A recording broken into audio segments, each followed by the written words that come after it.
কৃষক বাঁচলে বাঁচবে দেশ, গর্ব মোরা শক্তিশালী 2026 সালের সোনার বাংলাদেশ। আসছে 2026 সালের দুর্ভিক্ষ। এই দুর্ভিক্ষ মোকাবেলায় আমাদের প্রস্তুতি নিতে হবে আগাম। আসুন বাংলার প্রান্তিক কৃষক কিষানি ভাইরা, আমরা বাংলাদেশের জনবহুল একটি দেশ। এই দেশে প্রায় 20 কোটি মানুষ। আমাদের সীমিত কৃষি জমি 85 লক্ষ হেক্টর জমি। আমাদের এই সীমিত জমি হলেও আমাদের ভূমি উর্বর ভূমি, আমাদের মাটি উর্বর মাটি। আমাদের উর্বর ভূমি আছে একদিকে, একদিকে খেটে খাওয়া মানুষ আছে। আসুন আমাদের বোরোর সিজনে সিরাজগঞ্জ আমরা কি চাষবাস করে বাংলাদেশকে খাদ্য দুর্ভিক্ষ 2026 সালের মোকাবেলায় ভূমিকা রাখতে পারি। আজকে আমি সিরাজগঞ্জ পৌরসভার ভাঙ্গাবাড়ি মৌজার দাঁড়িয়ে কথা বলছি। আমার এই সামনের ভিউ দেখেন, এখানে বোরোর সিজনে ধান চাষ হবে। আমার এই মাটি, আমার এই উর্বর মাটি পলিতে ভরা। এই মাটিতে যা কিছু বপন করব, রোপণ করব, ফুলে ফেপে ভরে উঠবে। আমার এই ফসলের মাঠ সবুজ শ্যামলায় ভরে যাবে। আমার এই উর্বর ভূমিতে বোরোর সিজনে আমরা উন্নত উচ্চ ফলনশীল ধানের বীজ চাষ করব এবং ধান চাষ করব। কি ধান সেই চাষ করব? আসুন জেনে নেই। আমরা বিরি ধান 89, বিরি ধান 92, বিরি ধান 100 জাতের ধান চাষবাস করব। আমাদের কৃষি বিজ্ঞানীরা আমাদের এই বোরো ধান অত্যন্ত উচ্চ ফলনশীল জাতের ধান আবিষ্কার করেছেন। এই ধান যদি আমরা চাষ করতে পারি তাহলে আমাদের প্রতি বিঘায় 35 থেকে 40 মণ উৎপাদন করা সম্ভব।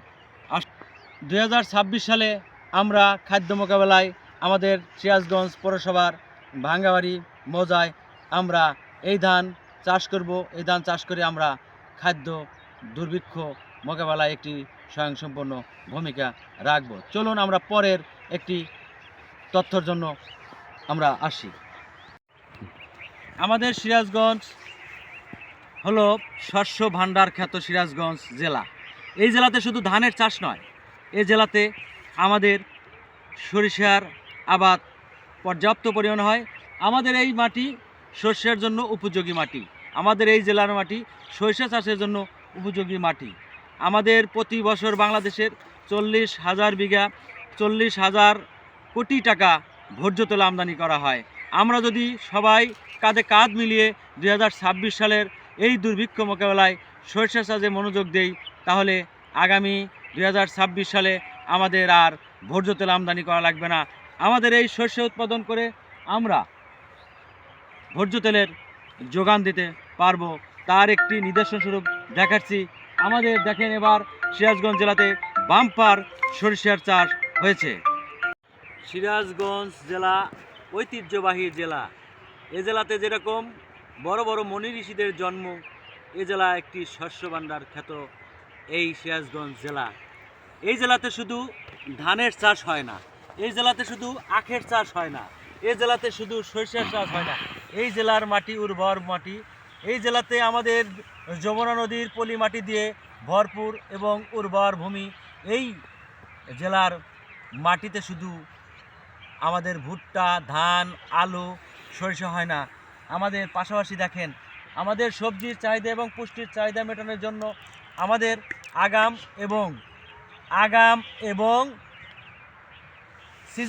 সিজনকালীন কপির আবাদ হয়। এই যে ফুলকপির চাষে ভরে গেছে, ফুলকপির জমিতে ভরে গেছে, কত সুন্দর আমাদের ফুলকপির চাষবাস হচ্ছে। আমরা শুধু ধান, পাট, আখ আর সরিষা দিয়েই বাংলাদেশের খাদ্য সহযোগিতা করি না, বাংলাদেশের জনগণকে খাদ্য সহযোগিতা করি না এই জেলার মানুষ। আমরা পাশাপাশি সবজি পুষ্টি উৎপাদন করেও বাংলাদেশকে খাদ্যে স্বয়ংসম্পূর্ণ রাখার একটি অগ্রণী ভূমিকা রাখি। আসুন আগামী 2026 সাল খাদ্য দুর্ভিক্ষকে মোকাবেলা করার জন্য আমরা সারা বাংলার মানুষ, পাশাপাশি আমরা সিরাজগঞ্জের কৃষক কিষানীরা কাঁধে কাঁধ মিলিয়ে আমরা এই দুর্ভিক্ষকে মোকাবেলা করবো ইনশাল্লাহ। সবাই ভালো থাকবেন, সুস্থ থাকবেন। আরেকটি তথ্য এবং ভিডিও নিয়ে আপনাদের সামনে উপস্থিত হব। এতক্ষণ আপনারা অপেক্ষা করে থাকুন। আল্লাহ হাফেজ। আপনারা সবাই আমার জন্য দোয়া করবেন, আমার এই চ্যানেলটি সাবস্ক্রাইব করবেন, কমেন্টস করে আপনাদের মূল্যবান মতামত আমাকে জানাবেন। ধন্যবাদ।